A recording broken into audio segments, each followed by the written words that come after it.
I'm a great defender of cholesterol. It is a molecule of life.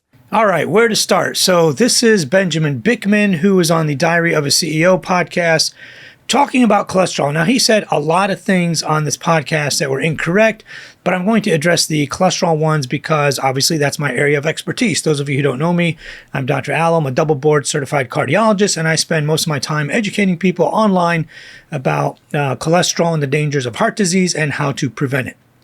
So he talks about a lot of things, and these podcast people, like the Diary of a CEO guy and some of these other podcasts, they seem to they just want to platform anyone rather than getting an actual insulin expert, like an actual endocrinologist who treats thousands of people a year.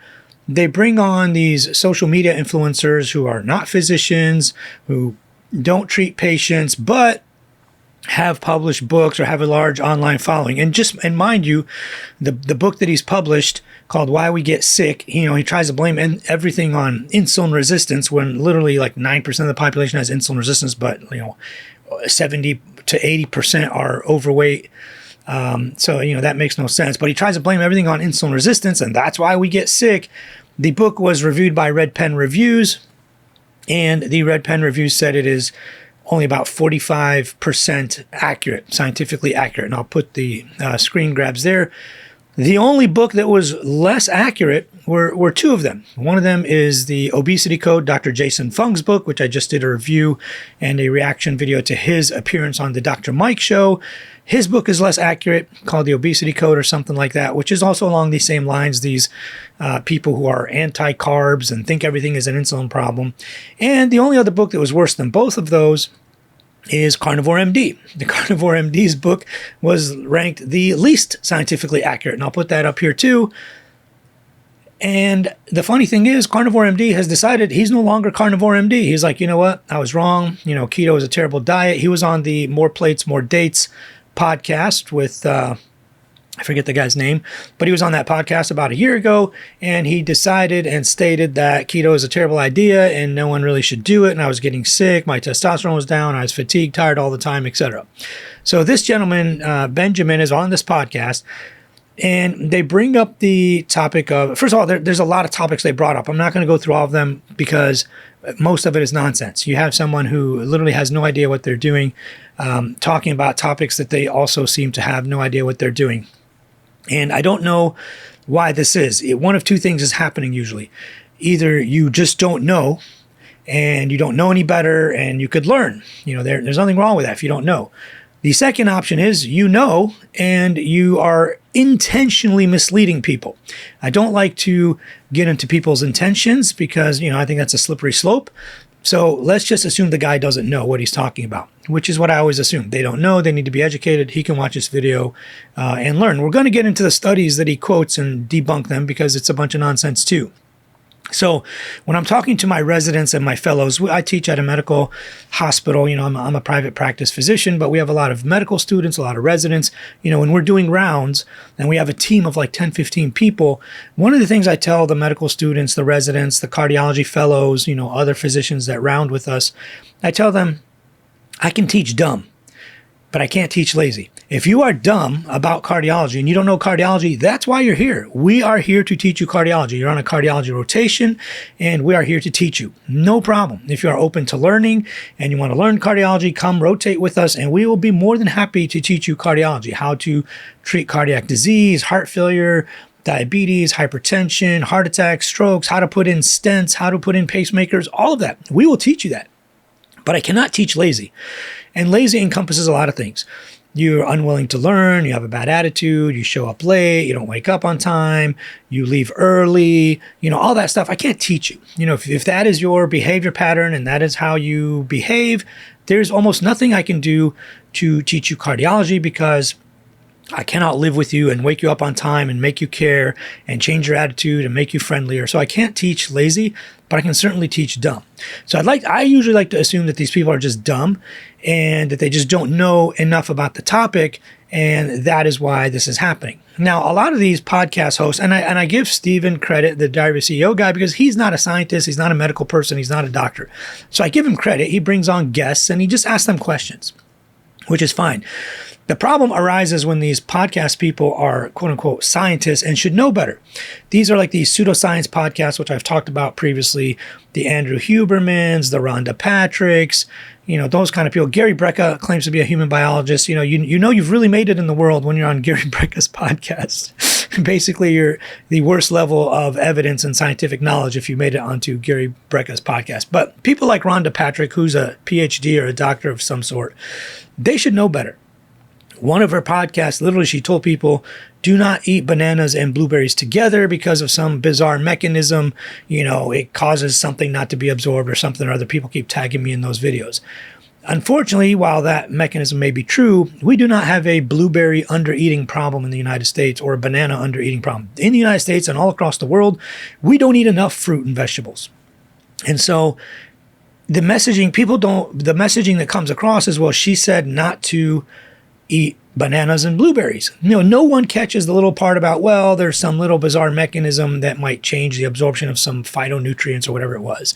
So overall, the messaging is good.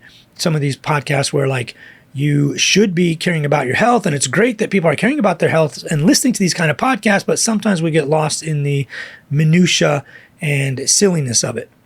Same thing with Andrew Huberman. At first he gave he talked on his podcast about how blue blocker glasses are a scam, and that no one needs blue blocker glasses, and blue blockers are a waste of time and stupid, and all this stuff. And you could go watch his videos. And, that's actually an area of his expertise. I know he's not a doctor. He's a neuroscientist that has to do with research on eyes and ophthalmology. So this is literally his area of expertise. And then a couple weeks ago, he announces he cut a deal with some blue blocker glasses company, and that they are now creating their own line of blue blockers, and you can go buy them. Why, man? You just said that it was useless. Why not just make cool-looking sunglasses like Deion Sanders, the coach of the football team, the 3-time Super Bowl winning cornerback that played with the Dallas Cowboys, the San Francisco 49ers, and in the Hall of Fame, coaches the Colorado team with his son as the quarterback now.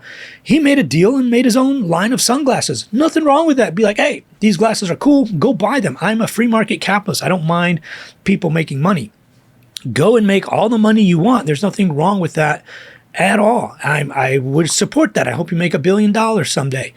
But when you pretend to be a scientist or someone who cares about health and you misinform people, like Gary Brecka, literally every day it's a new piece of nonsense. It's red light tanning beds and saunas and cold plunges and magic wands that you stir your water with and water oxygenators and hydrogenators and all this nonsense that literally has no scientific evidence to back it up.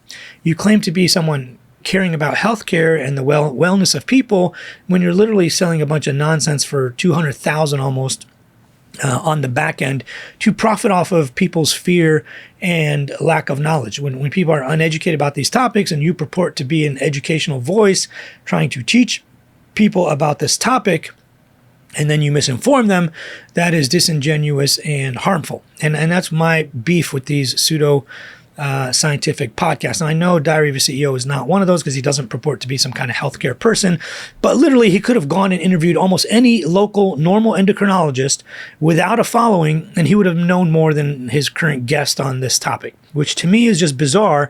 You invite one of the world's least accurate, based on Red Pen reviews, people on a topic where you could have actually invited on a guest that actually is a physician who deals with diabetes and insulin. Literally, he says, this doctor tells you insulin something or other. I don't even remember the topic. It's a clickbaity topic. But you could have invited on a guest who's an actual endocrinologist or someone who writes the guidelines for endocrinology and insulin, and you could have had a guest on that actually knows what they're talking about. Instead, you invite this guy whose entire presence online is this clickbaity stuff about how GLP-1s are terrible for you and modern medicine is bad, and it's all about the insulin resistance and all of this, which has been disproven time and time again. I mean, if why we get sick is insulin resistance, and the amount of people in the United States and worldwide that have type 2 diabetes is 9.3%.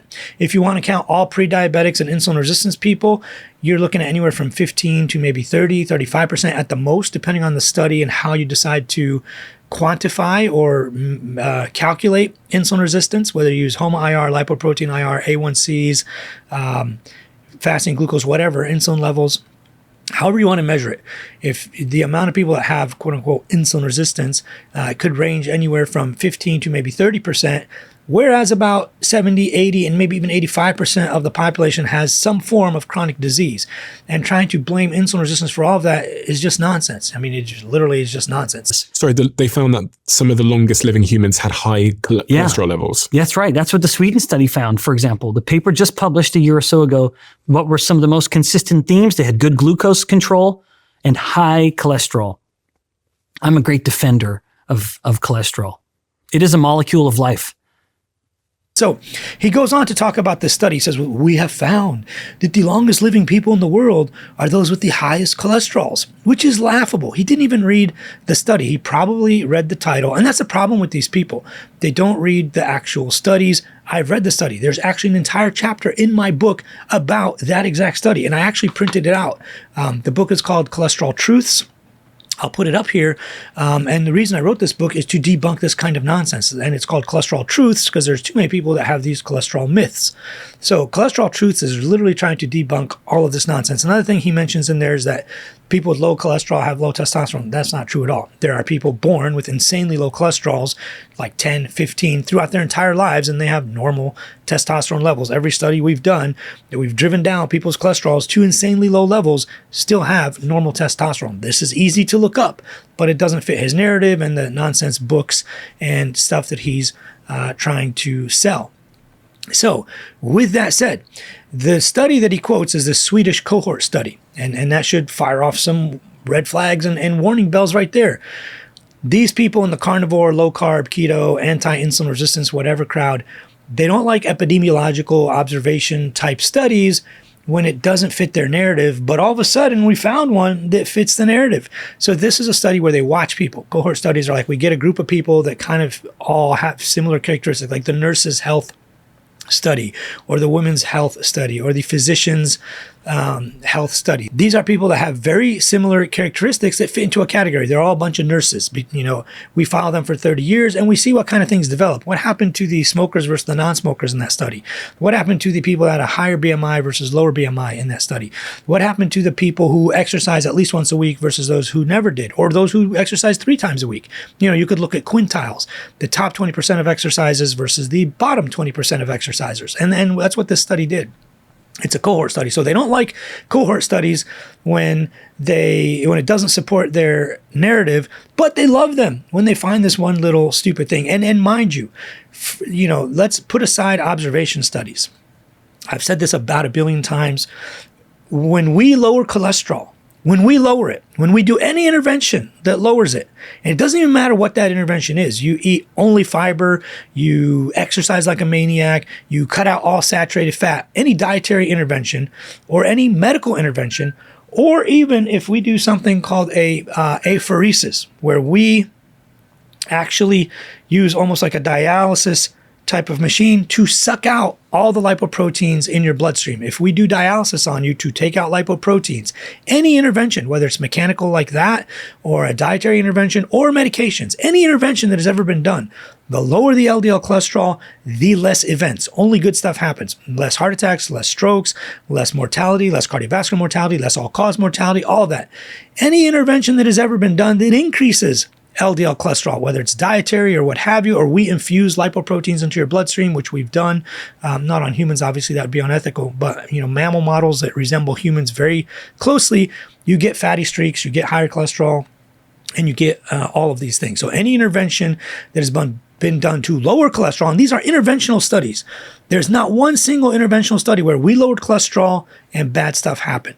And I did a whole other video on people with low cholesterol. So if you want to go watch that one, they always also like to say, well, if you look at these cohort observational studies, people with really, really low cholesterols also died more often. The reason for that, and I've explained this in the LDL paradox, there's one of my other videos called Cholesterol Paradox.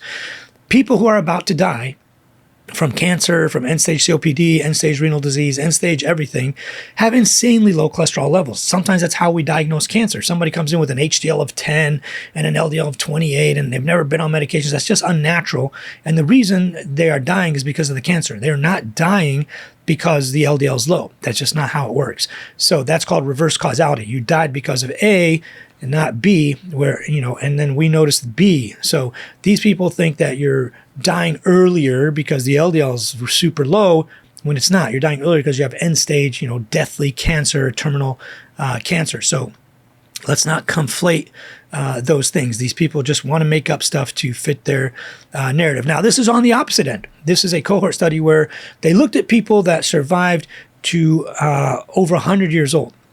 And I'll read you the study straight out of my book. It's a chapter in my book, and we'll go over the data, and we will explain it to you in ways that are like super easy to understand. The entire book is super easy to understand, and almost anybody can pick it up and read it. So we'll start with that.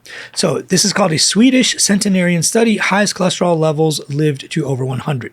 In 2023, the internet world of medfluencers, like this guy, got very excited over a study that was published supposedly demonstrating that centenarians had higher cholesterol than non-centenarians.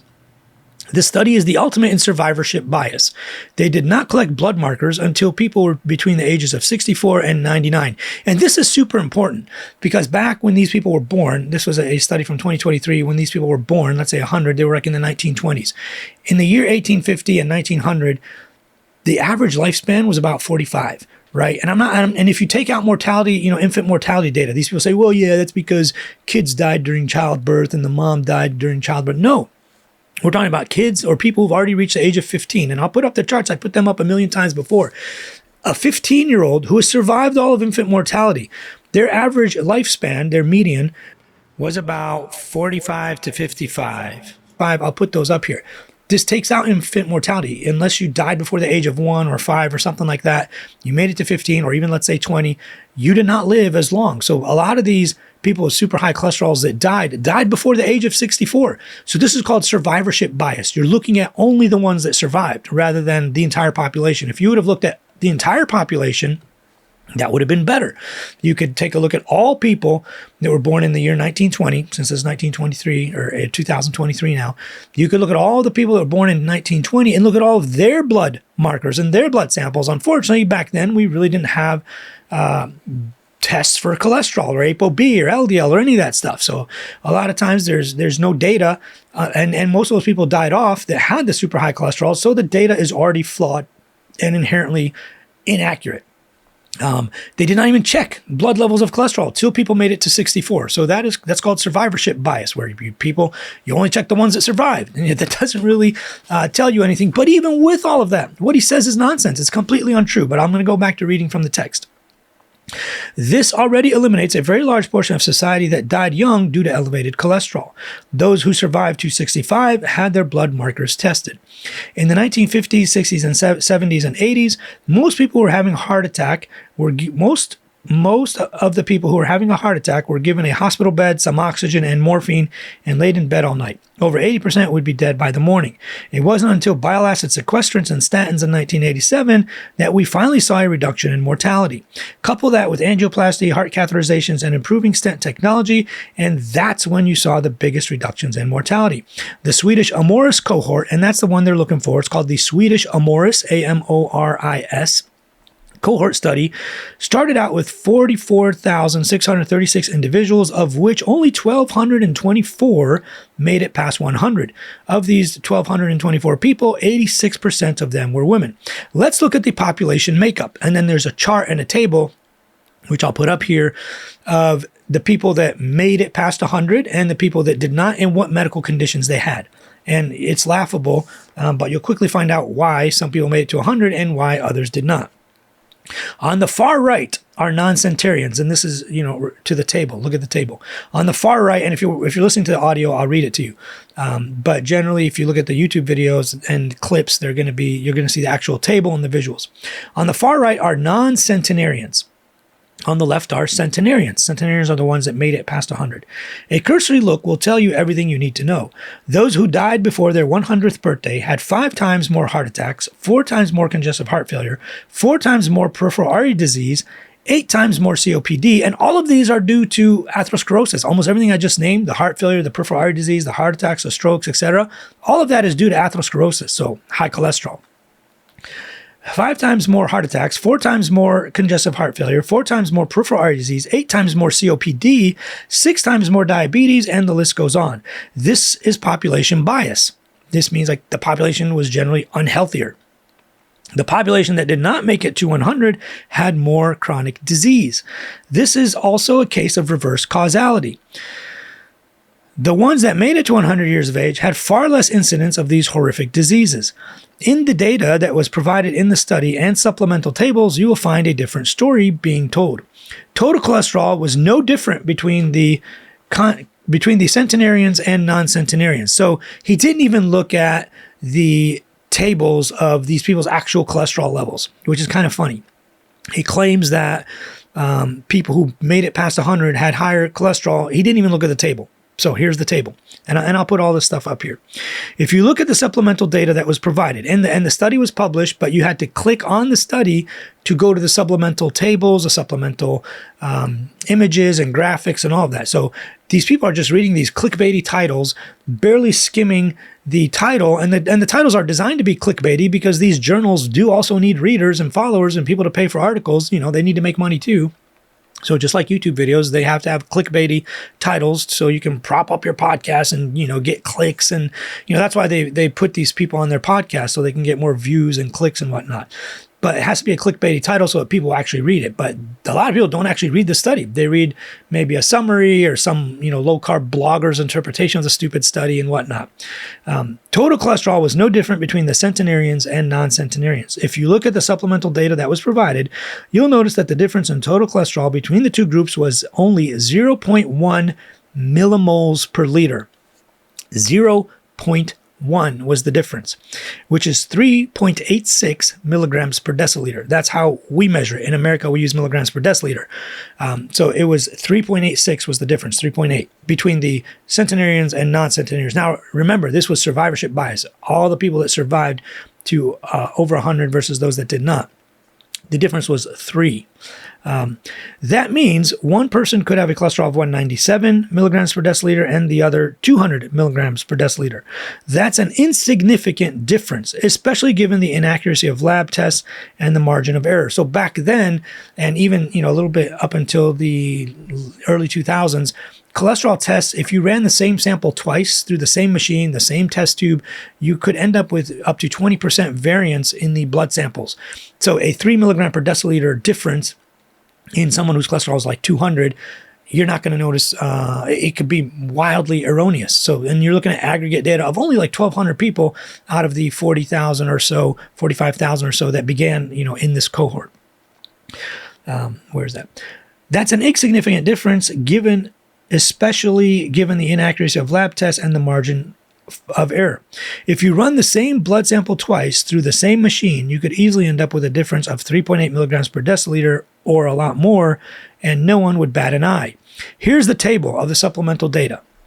The centenarians versus non-centenarians had a 6.3 millimoles, and this is obviously in millimoles per liter because it's, you know, international units, and the ones that did not had 6.2. The difference between 6.2 and 6.3 is 0.1, which is 3.86 milligrams per deciliter, which is nothing.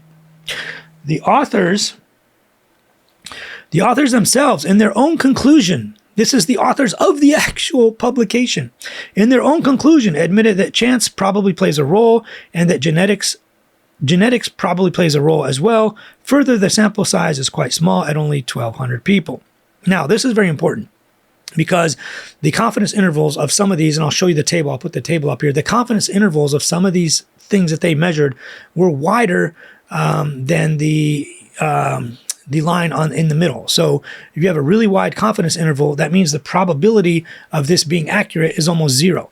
And we'll get to that. I do want to add here that the authors have gone back and corrected this study. They have published a correction stating in our manuscript, part of the interpretation of figure 2 is based on an earlier version of the figure that had the lowest quintile as the reference.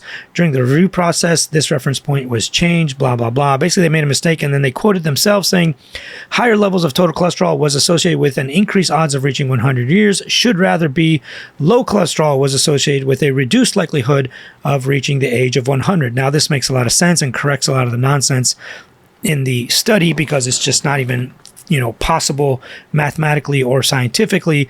This makes a lot more sense and it jives with the rest of the data that we have on people.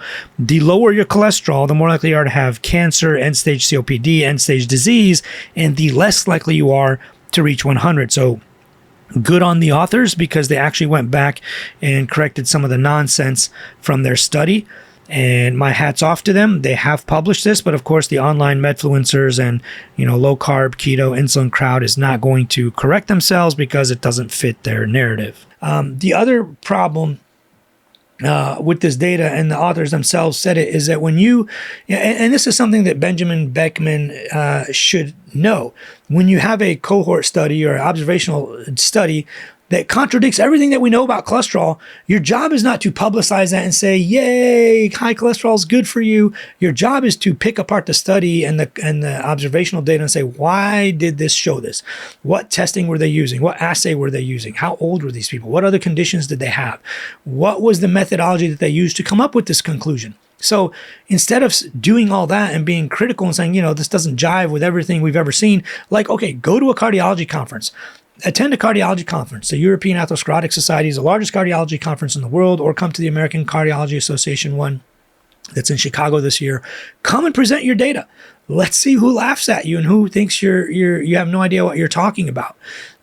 This contradicts the entire body of evidence that we have when it comes to cholesterol. Like when we go in and do autopsies on dead people that had a heart attack, we find cholesterol in their arteries.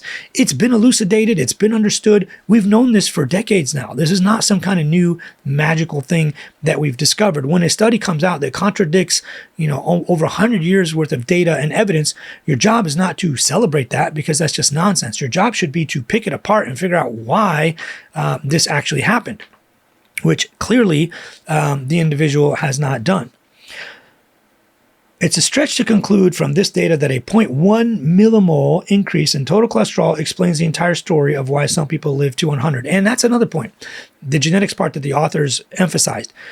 There's an entire chapter in my cholesterol book on blue zones and why some people in certain parts of the world live to over 100 and others do not. There's this thing called blue zones. It turns out that, while they might have eaten healthier and a more Mediterranean style diet, lean protein, fruits, vegetables, minimal alcohol, minimal saturated fat, etc., while they might have done all that, and they're more active, they walked around more, I get you, all that stuff. It turns out that they have a higher concentration of longevity genes in those areas. And there's a whole chapter in my book on the longevity genes and which ones to look for, and that they have been studied and tested, and people in the blue zones, more so than anything else, have a higher concentration of longevity genes. Now, they have maximized their genes. They were born, luckily, into an area that's a little bit isolated on a peninsula or on an island or in Sardinia, Italy, or wherever, and their lifestyle is great, and they've maximized everything they can on their end to maximize their genetics to make it to 100. So, while the headlines sounded interesting, the study falls flat. We have mountains of evidence demonstrating that elevated cholesterol shortens your lifespan, but the anti-cholesterol crowd will probably try to run with it. So, I want to point out in the study as well, and I'm going to put the chart up here, the total cholesterol. The green shaded areas are the normal range. And if you look at every quintile, and these are quantiles actually, these are the 25th percent, 50th percentile, 75th percentile, 90th percentile. These are quantiles, not even quartiles, actually quantiles. All of them fell either in a similar range, and the mean is the little black dot kind of in the middle, the thicker line in the middle. All of them fell within the normal range, and the ones that were elevated at different ages were all very similar and had similar cholesterols. So this is the ultimate in survivorship bias, not to mention the 8 times more chronic disease. The burden of chronic disease in all of these non-centenarians that died earlier was crazy. It was, most of these things were like 4 to 8 times higher in the people that did not make it to 100. And so that is super important. Also, he also talks about in these people, the glucoses, that they had higher glucose and had higher insulin resistance. That's why they died. Next to total cholesterol is the glucose. All of the averages or means, and I think this one is means, not averages, but whatever. I'll put it up there. all of them had glucose values that were quote unquote considered normal. So again, he is fudging the data to make it sound like insulin resistance is like this big boogeyman. And don't get me wrong, I'm not defending insulin resistance saying it's good for you. It is definitely bad for you. It accelerates heart disease, it accelerates kidney disease, it accelerates hypertension, fatty liver disease, all of that. No one is claiming that insulin resistance is somehow good. If that's your takeaway, I'm sorry, but that's insane. We know it's bad. But trying to blame all of medical illnesses and problems and depression and anxiety, and literally these people try to blame everything on it, is a little bit insane. Trying to say that everything is due to insulin resistance is just nonsense. It contributes to a lot of things, absolutely. But there's way more to the story than trying to blame one little molecule or one little condition. I'm going to put the next table up here that shows the, now these are quintiles, the highest quintiles versus the lowest quintiles. You'll notice in the top two, which is total cholesterol and glucose, most of the confidence intervals are just too wide. Some of the people are, and this is the proportion of people that made it to past 100, the proportion of centenarians. So for example, let's look at the first group. In people whose total cholesterol was below 5.2, and you multiply these all by like 38.6 in American to get the American numbers out of them. So 5.2 times 38.6, what does that equal? Maybe like 190 or so. So we can say 40, so you're close. Yeah, so like 40 times, just to round it up to make the math easier. 5 times 40 is around 200 or so. So you're looking at a total cholesterol of about 190. Definitely not the 200 that we thought earlier, at least in that first group.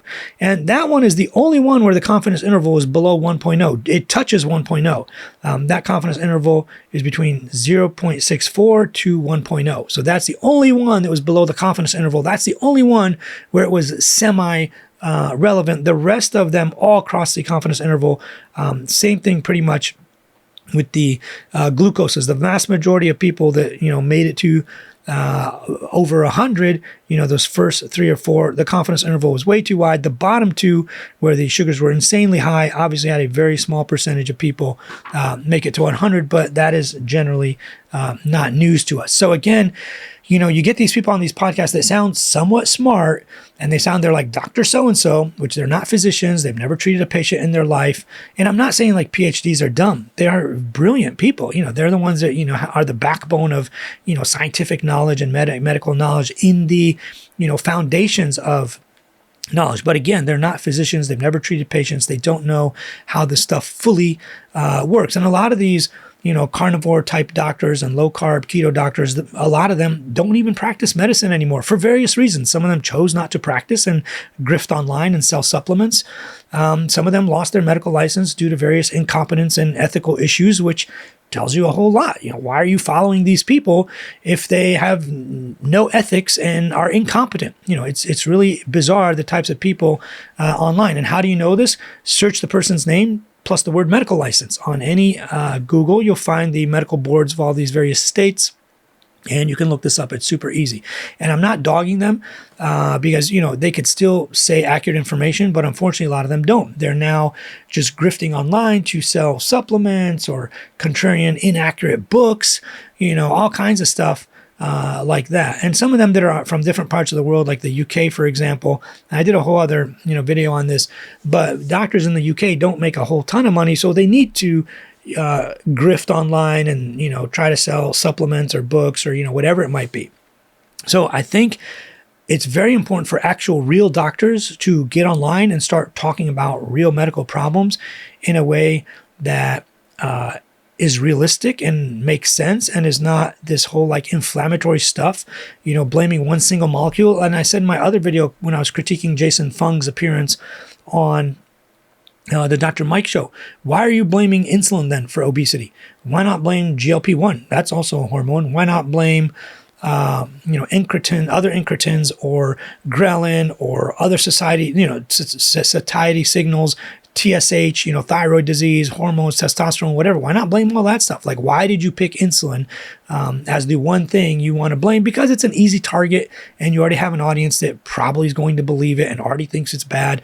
So this stuff just does not make a lot of sense. I highly recommend you grab Cholesterol Truths.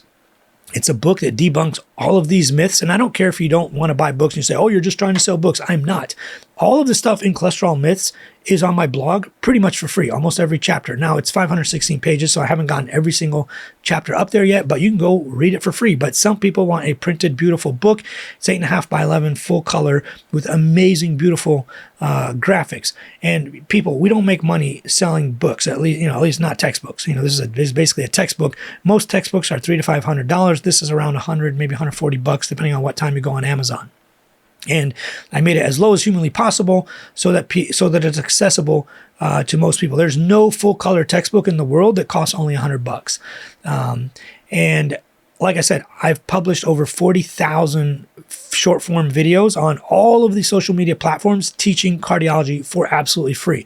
If you watch all of those, you will learn cardiology and how to prevent heart disease without giving me a dime. In fact, I pay thousands of dollars a month to make my app and books and videos available to everyone. You can download the Dr. Allo app. Just search for Dr. space Allo, no period, just DR space Allo.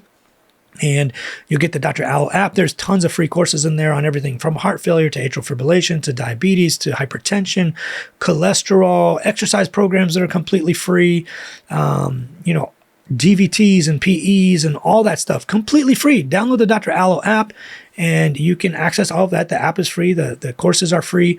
You can learn a ton from actual real scientists. I teach at 2 medical schools.